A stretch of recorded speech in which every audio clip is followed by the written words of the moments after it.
Om, Namaste, very good morning everyone. Welcome again to my YouTube channel GK Law Classes. So previously we have started with a series of security laws in which we have already covered two important acts, that is SEBI Act and the SERA Act, and today we are going to cover the third act of the security laws. So as you all know that SEBI Act notification has came upon और उसका examination जो है वो आपको जनवरी 10 को first phase में दिखेगा. तो आप लोगों के लिए बता दूं कि आपको सेबी के रिगार्डिंग जितने एक्ट्स हैं उसकी नॉलेज का होना बहुत ज़्यादा ज़रूरी है. चाहे लेट मी टेल यू कि फेज 1 में ये पर्टिकुलरली एक्ट नहीं आएगा, but if you are preparing for an IFSC exam और सेबी एग्जाम लीगल स्पेसिफिकली, तो उन दोनों के फेज 2 में आपको ये तीनों एक्ट देखने को मिलेंगे. तो आपकी प्रिपरेशन एकदम टॉप नॉच होनी चाहिए, जिसके लिए हम लेके आए हैं द डिपॉजिटरी एक्ट ऑफ 1996. तो स्टूडेंट जिन्होंने अभी तक हमारे चैनल को सब्सक्राइब नहीं किया, आज ही हमारे चैनल को सब्सक्राइब कर लीजिए. वीडियो पसंद आए तो उसे लाइक शेयर डेफिनेटली कीजिएगा. तो आइए स्टार्ट करते हैं with the concept of depository act 1996. So today what is this? So students, the today agenda will be the brief of the act. So we have to know what is it in particularity. तो हमें ये चीज़ पता होनी चाहिए कि ये particular act है क्या और ये किस चीज़ के बारे में बात करता है.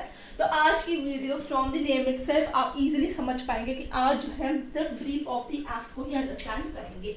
सो जैसे कि आप लोगों ने डिफरेंट एडवर्टीजमेंट्स के अंदर, ठीक है, ये चीज़ सुनी होगी from security exchange board of India, जो उनकी स्पेसिफिक एडवर्टीजमेंट टेलीविजन के ऊपर आती है कि जब भी आप ट्रेडिंग करें इन security, trading in securities. Now securities again is an inclusive definition, जिसके अंदर क्या क्या इंक्लूड होता है उसके लिए आपको सेबी एक्ट की वीडियो या SERA की पार्ट 1 की वीडियो को चेकआउट करना होगा.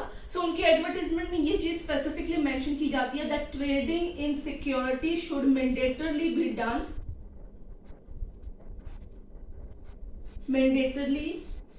Be done via a demat account by trade.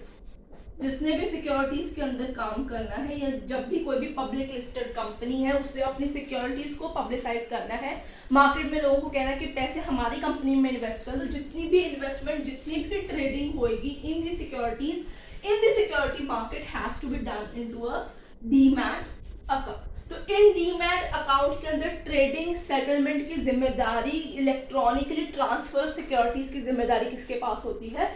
So, ये सारी जिम्मेदारी होती है इन डिपॉजिटरीज के पास. So what is a demat account?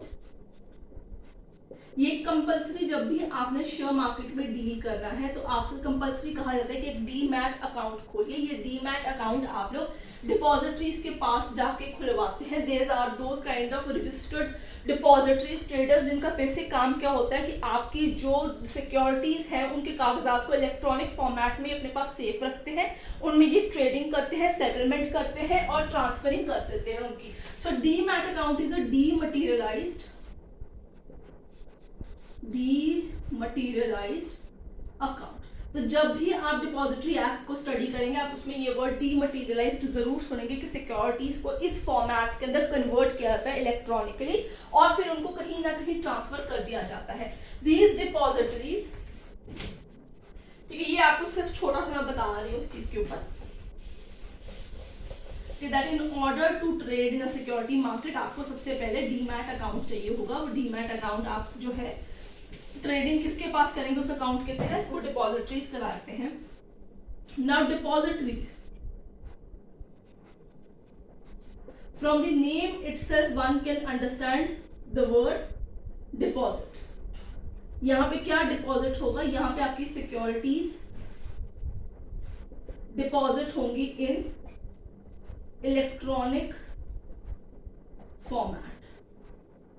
सो ये डिपॉजिटरीज क्या होती हैं? These are the agencies notified by the government. ये कुछ और नहीं, ये एक एजेंसीज होती हैं बेसिकली जिनका काम होता है आपकी सिक्योरिटीज की सेफ कीपिंग करना, ट्रांसफरिंग करना. अगर आप उसमें ट्रेडिंग करना चाहते हैं, उसमें डीलिंग करना चाहते हैं, तो उस डिपॉजिटरी को इलेक्ट्रॉनिक फॉर्मेट के अंदर जब भी आप किसी कंपनी में पैसा लगाएंगे वो आपको एक सर्टिफिकेट इशू करते हैं. वो सर्टिफिकेट्स की सारी सेफ कीपिंग ये एजेंसीज करती हैं जिनके पास आपका डीमैट अकाउंट होता है. वहां पे इनकी सेफ कीपिंग करती है. उनको एंट्री बुक के अंदर इलेक्ट्रॉनिकली उन्होंने डाटा मेंटेन किया होता है कहाँ से कितने पैसे आ रहे हैं. In case you want to settle that account, आप पैसे तब भी चाहते हैं तो आपकी सेटलमेंट आपके अकाउंट में कैसे होगी? इनके वाया वहां पे करा दी जाएगी। So these are the agencies, सरकार के द्वारा 2 एजेंसीज ऐसी हैं मान्यता प्राप्त जो कि ट्रेडिंग के अंदर जो सेटलमेंट ट्रेडिंग ऑफ सिक्योरिटीज है उनके अंदर इलेक्ट्रॉनिकली डील करती हैं। वो कौन सी 2 एजेंसीज रहेंगी आपके पास? वो है NSDL, ठीक है, और दूसरी एजेंसी रहेगी आपके पास वो है आपकी CSDL। NSDL और CSDL 2 डिपॉजिटरीज हमारे पास है। जैसे हमारे पास 2 स्टॉक एक्सचेंज आते हैं, एक BSE एक NSE, उस तरीके से हमारे पास 2 डिपॉजिटरी है, NSDL और CSDL। ये बेसिकली ये प्रोवाइड कराती है instant electronic transfer of your securities, ठीक है। इनका काम क्या होता है कि डिपॉजिटरीज का काम होता है कि उन्हें एडमिट करना for dematerialization of securities which is a pre requested for making a public offer for cell in IPO। तो जितनी भी पब्लिक लिस्टेड कंपनीज हैं, पब्लिक लिस्टेड कंपनीज जितनी भी हैं, जब भी उन्होंने कोई भी नया अपना IPO रेज करना है, initial public offer for cell करना है, तो उनके लिए मैंडेटरी है कि वो जो है इसे डीमटेरियलाइज कराए, इसे इलेक्ट्रॉनिक वे के अंदर ही इंट्रोड्यूस कराया जा सके। So it is a regulator mandated trading and settlement in D format. तो ये 2 आपकी डिपॉजिटरीज हैं, ये क्या है? ये रेगुलेटर्स हैं। These are the regulators mandating trading and settlement in a DMAT format। तो जितना भी ट्रांसफर होगा, जितना भी उस पर स्टैम्प ड्यूटी लगेगी सिक्योरिटीज एक्ट के तहत, अगर आप डिपॉजिटरी के वायर ट्रांसफरिंग कराएंगे, इनके द्वारा सारा काम कराएंगे, तो स्टैम्प ड्यूटी भी आपकी वेव हो जाती है। अब ये तो बात होगी मोटी मोटी कि हमने इजी फॉर्मेट में समझने की कोशिश की कि रेगुलेटर्स है जिनका काम है trading, settlement, transferring of securities in an electronic format via your demat account. Demat account is a dematerialized account. तो ये उनका काम है। 2 हमारे पास यहाँ पे एजेंसीज वर्क करती हैं जिनके पास आप सारा कुछ securely in an data entry format जैसे हमारा होता है उस तरीके से ये आपकी एंट्री बुक बना के रखते हैं जिसके अंदर आपकी सिक्योरिटीज की मेंटेनेंस की जाती है। बट हम अब इसे properly for an exam point of view जो है अब यहाँ पे समझने की कोशिश करेंगे। मैं कुछ लाइंस आप लोगों के लिए यहाँ पे लिखूंगी और आपको समझाऊंगी, तो आपको वो सारी लाइंस जो है इनको पेन डाउन यहाँ पे करना होगा। स्टूडेंट्स, आई होप आपको धीरे धीरे बात समझ में आ रही है कि ये डिपॉजिटरीज है क्या। अगर कहीं पे भी डाउट आता है तो आप मुझसे पूछ सकते हैं इन दी कमेंट सेक्शन। कोशिश करूंगी जो इम्पोर्टेंट इसके सेक्शंस है जितने भी वो आपको उसकी एक लिस्ट दूं। इम्पोर्टेंट सेक्शंस की जो लिस्ट है कोशिश करूंगी कि वो आने वाले दिनों के अंदर शॉर्ट के अंदर आपको जो है यूट्यूब शॉर्ट हमारा जो आएगा हमारे चैनल जीके लॉ क्लासेस वहां पे दे दूं आप लोगों को। अगर आप चाहते हैं कि हम इसके ऊपर जितने भी सेक्शंस इसकी कंप्लीट डिटेल वीडियो पर आए तो आप उसके लिए आज ही कमेंट सेक्शन में मेंशन कर सकते हैं। इन टोटल 31 सेक्शंस हैं, ठीक है। It extends to whole of India. जितनी भी एजेंसीज है if they have to work as an depository in a security market they have to get a certificate of registration from the authorized authority. Certificate of registration is must for an agency to be worked as a depository in a security market. तो वो important section के अंदर ही आपका cover हो जाएगा। So total are 31 section which extends to whole of India. It is a kind of a retrospective act.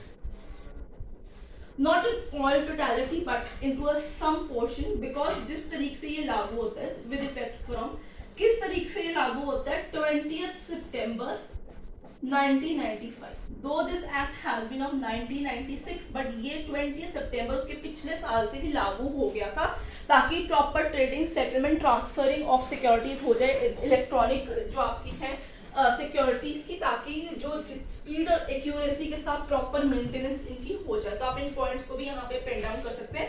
ये भी important इसका एस्पेक्ट रहता है। अब हम आगे चलते हैं। सो इफ यू फील कि अगर आपको कहीं पे भी डाउट आ रहा है मैं अगेन कहूंगी कि आप कमेंट सेक्शन में जो है हमें लिख सकते हैं। आई होप आपको आज की वीडियो भी डेफिनेटली पसंद आ रही होगी। तो अब बात कर लेते हैं depository act what it provides for. So it's provide for number 1 establishment of depositories right in securities with an objective of free transferability.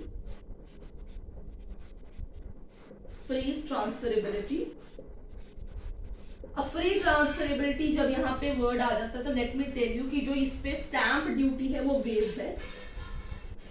Stamp duty for the transferability of security is waived. So stamp duty is so free transferability of securities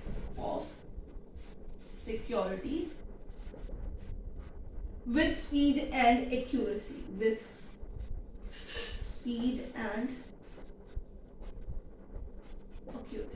So जब section समझने की बारी आती है तो आप लोगों को ये सब चीजों के रिगार्डिंग भी पता होना चाहिए.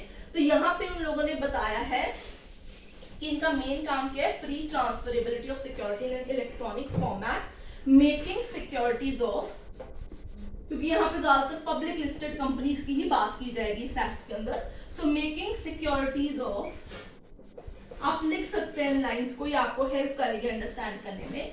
Of a public listed company freely transferable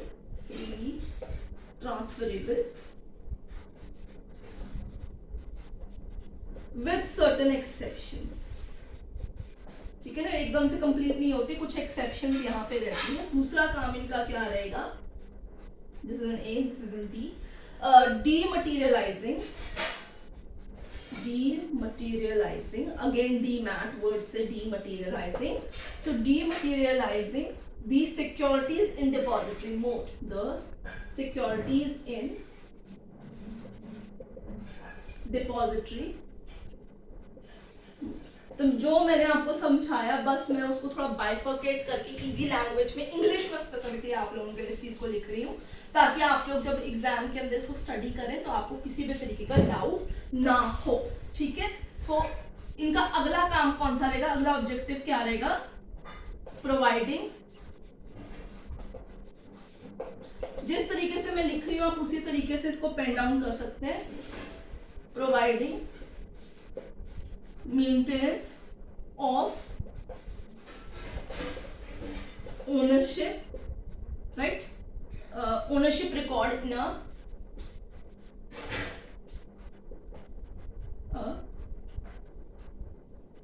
book entry form. ठीक है. सो ये बेसिकली ब्लैक एंड व्हाइट, यहाँ पे इलेक्ट्रॉनिकली ब्लैक एंड व्हाइट यहाँ पे किया जाएगा. So in order to streamline the settlement process, Act जो है it will envisages the transfer of ownership of securities electronically by a book entry format without making those security moves person to person. So इनका basically यहाँ पे क्या होगा, transfer, trading, settlement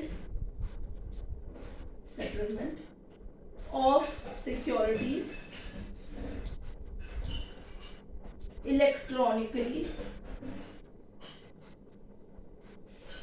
in a demat format. ठीक है. ये line आपको खासी याद रखनी होगी, फिर आपको सारा का सारा ही डिपॉजिटरी एक्ट जो है वो यहाँ पे समझ में आ जाएगा, कोई ज्यादा चीज नहीं है. So in order to promote dematerialization the regulator mandated trading and settlement in a demat format. Stamp duty on transfer of securities again waived. NSDL CSDL provide instant electronic transfer of securities. ठीक है. ये आपको दो agencies हैं, इनका नाम याद रखना होगा, तभी आप इजीली जो है CSDL है, यहाँ पे मैं नाम चेंज करती हूँ, CSDL. ये आपके दो डिपॉजिटरीज यहाँ पे रहेंगे. The admission to depository for dematerialization of security is a prerequisite for making a public offer for sale IPO by any kind of public listed limited company. So यहाँ पे कंपनी के पास अगर उसने जितना भी ट्रेडिंग करनी है वो डीमैट फॉर्मेट में होगा. पब्लिक लिस्टेड भी हो सकता है, पब्लिक लिमिटेड कंपनी ने भी यही करना है, प्लस पब्लिक लिस्टेड कंपनी ने भी यहाँ पे यही करना है. ठीक है. तो जितना काम होगा इनके द्वारा किया जाएगा. सो स्टूडेंट्स, आई होप आपको brief of the depository act जो बात है मैं कहना चाहती हूँ समझ में आ गई होगी. What is this particular act all about.